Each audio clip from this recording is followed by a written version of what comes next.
kirim sepotong senja untukmu, Alina.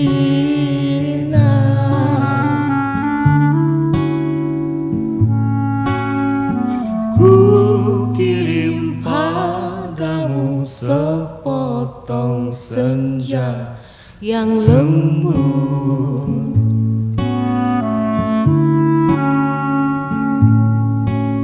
dengan langit kemerahan saat matahari hampir. Alina tercinta, bersama surat ini kukirimkan padamu sepotong senja dengan angin, debur ombak, matahari terbenam, dan cahaya keemasan. Apakah kamu menerimanya dalam keadaan lengkap? Seperti setiap senja di setiap pantai, tentu saja ada juga burung-burung, pasir yang basah, siluet batu karang, dan barangkali juga perahu lewat di kejauhan. Maaf, aku tidak sempat menelitinya satu persatu. Mestinya ada juga lokam, batu yang berwarna-warni dan bias cahaya cemerlang yang berkeretap pada buih yang bagaikan impian. Selalu saja membuat aku mengangankan segala hal yang paling mungkin kulakukan bersamamu. Meski aku tahu semua itu akan tetap tinggal sebagai kemungkinan yang entah kapan menjadi kenyataan. Kukirimkan sepotong senja ini untukmu, Alina, dalam amplop yang tertutup rapat dari jauh.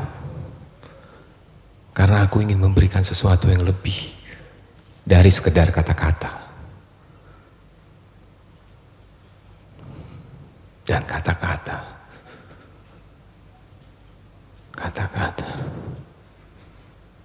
ternyata tidak mengubah apa-apa. Aku tidak akan menambahkan kata-kata yang sudah tak terhitung jumlahnya dalam sejarah kebudayaan manusia, Alina. Untuk apa? Kata-kata tidak ada gunanya dan selalu sia-sia. Lagi pula siapakah yang masih sudi mendengarnya? Di dunia ini semua orang sibuk berkata-kata tanpa pernah mendengar kata-kata orang lain. Mereka berkata-kata tanpa peduli apakah ada orang lain yang mendengarnya. Bahkan mereka juga tidak peduli dengan kata-katanya sendiri. Sebuah dunia yang sudah kelebihan kata-kata tanpa makna. Kata-kata sudah luber dan tidak dibutuhkan lagi. Setiap kata bisa diganti artinya, setiap arti bisa diubah maknanya. Itulah dunia kita, Alina. Kukirimkan sepotong senja untukmu, Alina, bukan kata-kata cinta. Kukirimkan padamu sepotong senja yang lembut dengan langit kemerah-merahan yang nyata dan betul-betul ada dalam keadaan yang sama seperti ketika aku mengambilnya saat matahari hampir tenggelam ke balik cakrawala. Alina yang manis, Alina yang sendu. Akan kuceritakan padamu bagaimana aku mendapatkan senja itu untukmu. Sore itu, aku duduk seorang diri di tepi pantai, memandang dunia yang terdiri dari waktu, memandang bagaimana ruang dan waktu bersekutu, menjelmakan alam itu untuk mataku. Di tepi pantai, di tepi bumi, semesta adalah sapuan warna keemasan dan lautan adalah cairan logam. Meski buih pada debur ombak yang menghempas itu tetap saja putih seperti kapas. Dan langit tetap saja ungu, dan angin tetap saja lembab dan basah, dan pasir tetap saja hangat ketika kususupkan kakiku ke dalamnya. Kemudian tiba-tiba senja dan cahaya gemetar. Keindahan berputar melawan waktu dan aku tiba-tiba teringat padamu. Barangkali senja ini bagus untukmu. Pikirku, Maka ku potong senja itu sebelum terlambat. Ku kerat pada 4 sisi, lantas ku masukkan dalam saku. Dengan begitu keindahan itu bisa abadi dan aku bisa memberikannya padamu. Setelah itu aku berjalan pulang dengan perasaan senang dan aku tahu kamu akan menyukainya. Karena aku tahu itulah senja yang selalu kamu bayangkan untuk kita. Aku tahu kamu selalu membayangkan hari libur yang panjang, perjalanan yang jauh, dan barangkali sepasang kursi malas pada sepotong senja di sebuah pantai di mana kita akan bercakap-cakap sembari memandang langit sambil berangan-angan, sambil bertanya-tanya apakah semua ini memang benar-benar telah terjadi. Kini, senja itu bisa kamu bawa kemana-mana. Ketika aku meninggalkan pantai itu, kulihat orang-orang datang berbondong-bondong. Ternyata mereka menjadi gempar karena senja telah hilang. Kulihat cakrawala itu berlubang sebesar kartu pos.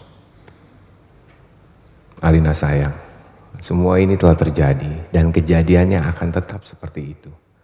Aku telah sampai ke mobil. Ketika di antara kerumunan itu kulihat seseorang menunjuk-nunjuk ke arahku. Dia yang mengambil senja itu. Saya lihat dia yang mengambil senja itu. Kulihat orang-orang itu melangkah ke arahku. Melihat gelagat itu aku segera masuk mobil dan tancap gas. Catat nomornya, catat nomornya. Aku melejit ke jalan raya, aku kebut mobilku tanpa perasaan panik. Aku sudah berniat memberikan senja itu untukmu. Dan hanya untukmu saja Alina. Tak seorang pun boleh mengambilnya dariku. Cahaya senja yang kemasan itu berbinar-binar di dalam saku. Aku merasa cemas karena meskipun kaca mobilku gelap, tapi cahaya senja itu tentu cukup terang dilihat dari luar. Dan ternyata cahaya senja itu memang menembus segenap celah dalam mobilku sehingga mobilku itu meluncur dengan cahaya cemerlang ke aspal maupun ke angkasa. Dari radio yang kusetel aku tahu berita tentang hilangnya senja telah tersebar kemana-mana. Dari televisi dalam mobil bahkan kulihat potretku sudah terpampang. Aduh, baru hilang satu senja saja sudah paniknya seperti itu. Apa nggak bisa nunggu besok? Bagaimana kalau setiap orang mengambil senja untuk pacarnya masing-masing? Barangkali memang sudah waktunya dibuat senja tiruan yang bisa dijual di toko-toko, dikemas dalam kantong plastik dan dijual di kaki lima. Sudah waktunya senja diproduksi besar-besaran supaya bisa dijual anak-anak pedagang asongan di perempatan jalanan. Senja, senja, cuma 1.003. Di jalan tol mobilku melaju masuk kota. Aku harus hati-hati karena semua orang mencariku. Sirene mobil polisi meraung di mana-mana. Cahaya kota yang tetap gemilang tanpa senja membuat cahaya kemasan dari dalam mobilku tidak terlalu kentara. Lagi pula di kota tidak semua orang peduli apakah senja hilang atau tidak. Di kota kehidupan berjalan tanpa waktu. Tidak peduli pagi, siang, sore atau malam. Jadi tidak pernah penting senja itu ada atau hilang. Senja itu cuma penting untuk turis yang suka memotret matahari terbenam. Boleh jadi hanya demi alasan itulah senja yang kubawa ini dicari-cari polisi. Sirene polisi mendekat dari belakang. Dengan pengeras suara, polisi itu memberi peringatan. Pengemudi mobil Porsche abu-abu metalik nomor SG 19658A harap berhenti. Ini polisi. Anda ditahan karena dituduh telah membawa senja. Meskipun tak ada peraturan yang melarangnya. Tapi berdasarkan apa? Aku tidak sudi mendengarnya lebih lama lagi. Jadi kulibas dia sampai terpental keluar pagar di tepi jalan. Kutancap gas dan menyalip-nyalip dengan lincah di jalanan. Dalam waktu singkat kota sudah penuh dengan raungan sirene polisi. Terjadi kejar-kejaran yang seru. Tapi aku lebih tahu seluk-beluk kota. Jalanan dengan cahaya yang bermain warna, gang-gang gelap yang tak pernah tercatat dalam buku alamat. Lorong-lorong rahasia yang hanya diperuntukkan bagi orang-orang bawah tanah. Satu mobil terlempar jalan layang. Satu mobil lagi tersesat di sebuah kampung. Satu mobil lagi terguling-guling menabrak truk dan meledak lantas terbakar. Masih ada 2 polisi bersepeda motor mengejarku. Ini soal kecil. Mereka tak pernah bisa mendahuluiku. Dan setelah kejar-kejaran, beberapa lama mereka kehabisan bensin. Dan pengendara cuma bisa memaki-maki. Kulihat senja dalam saku bajuku masih utuh. Angin berdesir, langit semburat ungu, debur ombak menghempas ke pantai. Hanya padamulah senja ini kuserahkan, Alina. Tapi Alina, polisi ternyata tidak sekonyol yang kusangka. Di segenap sudut kota mereka telah siap siaga. Bahkan aku tak bisa membeli makanan untuk mengisi perutku. Bahkan di langit tanpa senja helikopter mereka menyorotkan lampu ke setiap celah gedung bertingkat. Aku tersudut. Dan akhirnya nyaris tertangkap. Kalau saya tidak ada gorong-gorong yang terbuka. Mobilku sudah kutinggal ketika memasuki daerah kumuh itu. Aku berlari di antara gudang, rumah tua, tiang, serta temali-temali. Terjatuh di atas sampah, merayapi tangga-tangga reot sampai seorang gelandangan menuntunku ke suatu tempat yang takkan pernah kulupakan dalam hidupku. Masuklah, katanya tenang. Di situ kamu aman. Ia menunjuk gorong-gorong yang terbuka itu. Ada tikus keluar dari sana. Baunya bacin dan pesing. Kutengok ke bawah, kulihat kelelawar bergantungan. Aku ragu-ragu. Namun deru helikopter dengan lampu sorot yang mencari-cari itu melenyapkan keraguanku. Masuklah. Kamu tidak punya pilihan lain. Dan gelandangan itu mendorongku. Aku terjerembab jatuh. Bau busuknya bukan main. Gorong-gorong itu segera tertutup dan kudengar gelandangan itu merebahkan diri di atasnya. Lampu sorot helikopter menembus celah gorong-gorong. Tapi tak cukup untuk melihatku. Kuraba senja dalam kantongku. Cahayanya yang merah kemas-emasan membuat aku bisa melihat dalam kegelapan. Aku melangkah dalam gorong-gorong yang rupanya cukup tinggi juga. Kusibakkan kelawar-kelawar bergantungan yang entah mati entah hidup itu. Kulihat cahaya putih di ujung gorong-gorong. Air busuk mengalir setinggi lutut. Namun makin ke dalam makin surut. Di tempat yang kering, kulihat anak-anak gelandangan duduk-duduk maupun tidur-tiduran. Mereka berserakan, memeluk rebana dengan mata yang tidak memancarkan kebahagiaan. Aku berjalan terus melangkahi mereka dan mencoba bertahan. Betapapun ini lebih baik daripada aku harus menyerahkan senja, Alina. Di ujung gorong-gorong, di tempat cahaya putih itu, ada tangga menurun ke bawah. Kuikuti tangga itu. Cahayanya semakin terang dan semakin benderang. Astaga. Kamu boleh tidak percaya, Alina. Tapi kamu akan terus membacanya. Tangga itu menuju ke mulut sebuah gua. Dan tahukah kamu ketika aku keluar dari gua itu, aku ada di mana? Di tempat yang persis sama dengan tempat di mana aku mengambil senja itu untukmu, Alina. Sebuah pantai dengan senja yang bagus, ombak, angin, dan kepak burung. Tak lupa cahaya kemasan dan bias ungu pada mega-mega yang berarak bagaikan aliran mimpi. Cuma tidak ada lubang sebesar kartu pos. Jadi meskipun persis sama, tapi pasti bukan tempat yang sama. Tempatnya saja di dalam gorong-gorong. Aku berjalan ke tepi pantai, tenggelam dalam guyuran alam yang perawan. Nyiur tentu saja, matahari, dan dasar lautan yang bening dengan lidah ombak yang mendesis-desis. Tak ada cottage, tak ada barbecue, tak ada marina. Semua itu memang tidak perlu. Senja yang bergetar melawan takdir membiaskan cahaya keemasan ke tepi semesta. Aku sering malu sendiri melihat semua itu, Alina. Apakah semua itu mungkin diterjemahkan dalam bahasa? Sambil duduk di tepi pantai, aku berpikir-pikir, untuk apakah semua ini kalau tidak ada yang menyaksikannya? Setelah berjalan ke sana kemari, aku tahu kalau dunia dalam gorong-gorong ini kosong, melompong. Tak ada manusia, tak ada tikus, tak ada dinosaurus. Hanya burung yang berkepak, tapi ya sepertinya bukan burung yang bertelur dan membuat sarang. Ia hanya burung yang dihadirkan sebagai ilustrasi senja. Ia hanya berkepak dan berkepak terus di sana. Aku nggak habis pikir, Alina. Alam seperti ini dibuat untuk apa? Untuk apa senja yang bisa membuat seseorang kepingin jatuh cinta itu?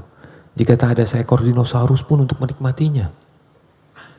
Sementara di atas sana orang-orang ribut kehilangan senja. Jadi begitulah Alina. Ku ambil juga senja itu. Ku kerat dengan pisau Swiss yang selalu kubawa pada 4 sisinya. Sehingga pada cakrawala itu terbentuk lubang sebesar kartu pos dengan 2 senja di saku kiri dan kanan. Aku melangkah pulang. Bumi berhenti beredar di belakangku menjadi kegelapan yang basah dan bacin. Aku mendaki tangga kembali menuju gorong-gorong bumiku yang terkasih. Sampai di atas, setelah melewati kelawar bergelantungan, anak-anak gelandangan berkaparan, dan air setinggi lutut, kulihat polisi berhelikopter sudah pergi. Gelandangan yang menolongku sedang tiduran di bawah tiang listrik sambil niup saksofon. Aku berjalan mencari mobilku. Masih terparkir dengan baik di supermarket. Tampaknya bahkan baru saja dicuci. Sambil mengunyah pizza, segera aku kebut mobilku menuju ke pantai dengan 2 senja di saku kiri dan kanan, lengkap dengan matahari, laut, pantai, dan cahaya kemasannya masing-masing. Mobilku bagai memancarkan cahaya ilahi. Sepanjang jalan layang, sepanjang jalan tol, ku tancap gas dengan kecepatan penuh.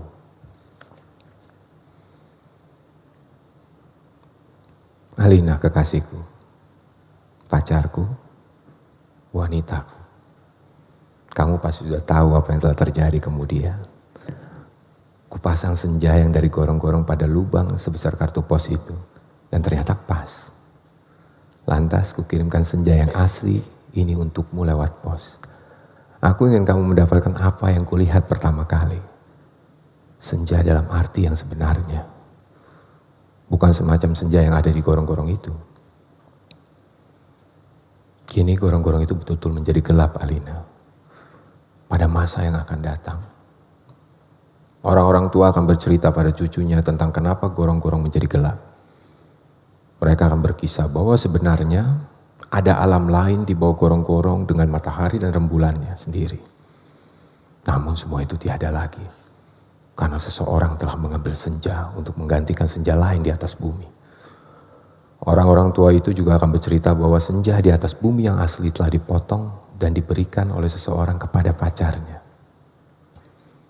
Alina yang manis, paling manis, dan akan selalu manis.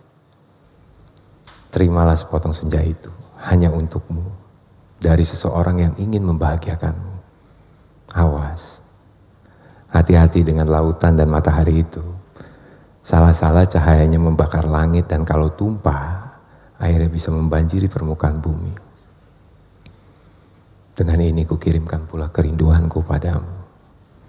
Dengan cium, peluk, dan bisikan terhangat dari sebuah tempat yang paling sunyi di dunia. Seno Gumiraji Dharma, Karangbolong, Jakarta 1991. Terima kasih.